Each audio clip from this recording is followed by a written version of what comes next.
अस्सलामु अलैकुम रहमतुल्लाहि वबरकातुहू। सूरह बकरा आयत नंबर 221। औज़ु बिल्लाहि मिनश शैतानिर रजीम, बिस्मिल्लाहिर रहमानिर रहीम।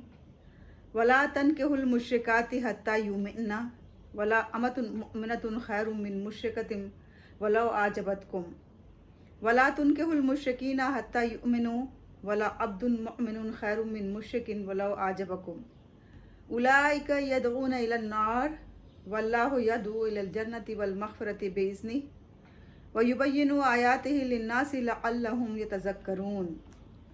तर्जुमा। और तुम निकाह ना करो मुश्रिक औरतों से यहाँ तक कि वो ईमान ले आएं, और एक मोमिना लौंडी बेहतर है एक मुश्रिका औरत से, चाहे वो तुम्हें पसंद ही क्यों ना हो। और तुम निकाह ना करो मुश्रिक मर्दों से यहाँ तक कि वो ईमान ले आएं, और एक मोमिन ग़ुलाम बेहतर है एक मुश्रिक से, वो चाहे तुम्हें पसंद ही क्यों ना हो। ये वो लोग हैं जो तुमको आग की तरफ बुलाते हैं, और अल्लाह तुम्हें जन्नत की तरफ दावत देता है और अपनी इजाज़त से मग़फ़िरत की तरफ। और वो खोल खोल की अपनी आयत लोगों के लिए बयान करता है ताकि वो उससे नसीहत हासिल कर ले। इस आयत करीमा में अल्लाह ताला ने हमें चंद हिदायत दी हैं। आइए हम गौर करते हैं कि वो कौन सी हिदायत हैं। सबसे पहली हिदायत जो हमें दी गई है वो ये कि इस आयत करीमा की रूह से मुश्रिक मर्दों और मुश्रिक औरतों से निकाह की हुर्मत का ऐलान हुआ है कि चाहे मुश्रिक मर्द और मुश्रिक औरतें कितनी ही अच्छी क्यों ना हो, हमें पसंद ही क्यों ना हो, लेकिन इस्लाम इसकी इजाज़त नहीं देता कि हम उनसे निकाह करें। दूसरी बात जो कही गई वो ये कि एक लौंडी बेहतर है बनिस्बत एक मुश्रिका औरत के। जैसा कि हम सब जानते हैं कि हुज़ूर अकरम सल्लल्लाहु अलैहि वसल्लम के ज़माने में आदमियों के ख़रीदो फ़रोख्त का रिवाज था, और उस ज़माने में जो मर्द ख़रीदो फ़रोख्त के ज़रिए आते थे वो ग़ुलाम होते थे, या फिर जो जंग में क़ैदी बन के आते थे वो ग़ुलाम होते थे, और औरतें लौंडियाँ होती थीं। ग़ुलाम और लौंडियों को समाज में वो मर्तबा हासिल नहीं था जो कि आज़ाद मर्दों और औरतों को हासिल था। तो इसलिए ये कहा गया कि यहाँ तक कि अगर कोई लौंडी मोमिना है वो बेहतर है बनिस्बत किसी ऐसी औरत के जो कि मुश्रिका है। मुश्रिका कहते हैं उस खातून को जो कि अल्लाह की ज़ात में या अल्लाह की सिफ़ात में किसी और को माबूद बनाए और किसी और को शरीक करें, यानी कि जो बुत परस्त भी इसी ज़ुमरे में आते हैं। तो इसमें ये ममानियत की गई है कि किसी भी मुश्रिका औरत से शादी बिल्कुल जायज़ नहीं है। इसी तरह से किसी मुश्रिक मर्द से निकाह जायज़ नहीं है, उसकी हुर्मत का ऐलान हुआ है। और यह कहा गया कि अगर कोई ग़ुलाम मोमिन है तो वो बेहतर है बनिस्बत इसके कि आप किसी आज़ाद मुश्रिक से निकाह करें।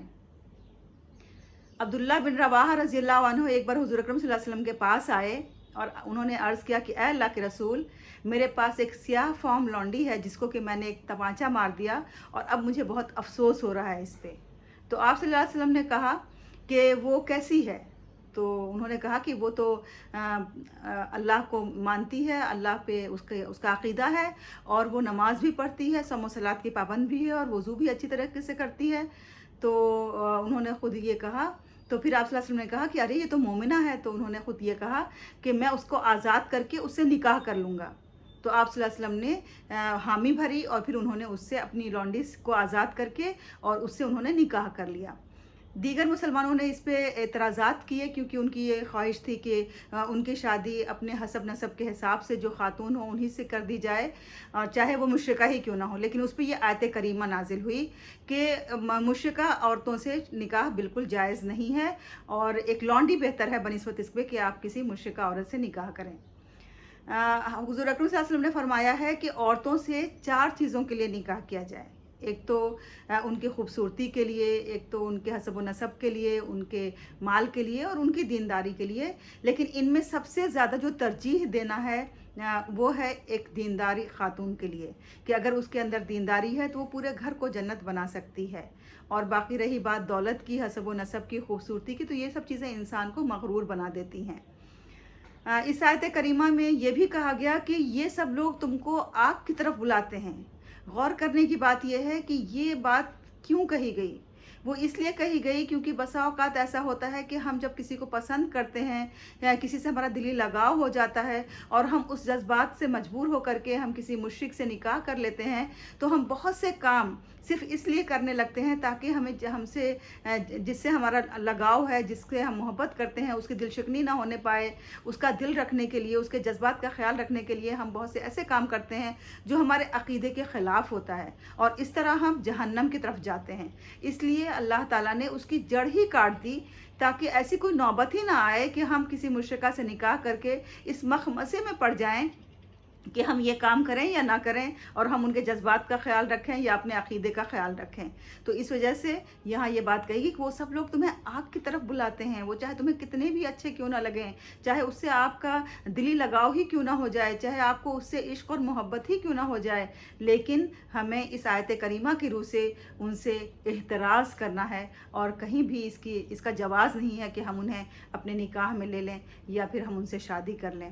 تو اس آیت کریمہ سے صاف صاف اس کی ممانعت ظاہر ہوتی ہے، اور پھر بعد میں یہ کہا گیا کہ اللہ تعالیٰ اپنی آیات کو کھول کھول کے بیان کرتا ہے تاکہ ہم سب لوگ اس سے نصیحت حاصل کریں، ہم سب لوگ اس پہ عمل پیرا ہو کر کے اپنی زندگی کو جنت کی طرف لے جائیں، کیونکہ اللہ ہمیں جنت کی طرف بلاتا ہے، اور اللہ تعالیٰ ہماری مغفرت کی طرف بلاتا ہے، کیونکہ جو کچھ بھی ہم سے ماضی میں غلطی ہو گئی ہے اس آیت کریمہ کے نزول سے پہلے یا اس آیت کریمہ کے علم سے پہلے، تو اللہ تعالیٰ اسے معاف کرنے کے لیے ہمہ وقت تیار رہتا ہے۔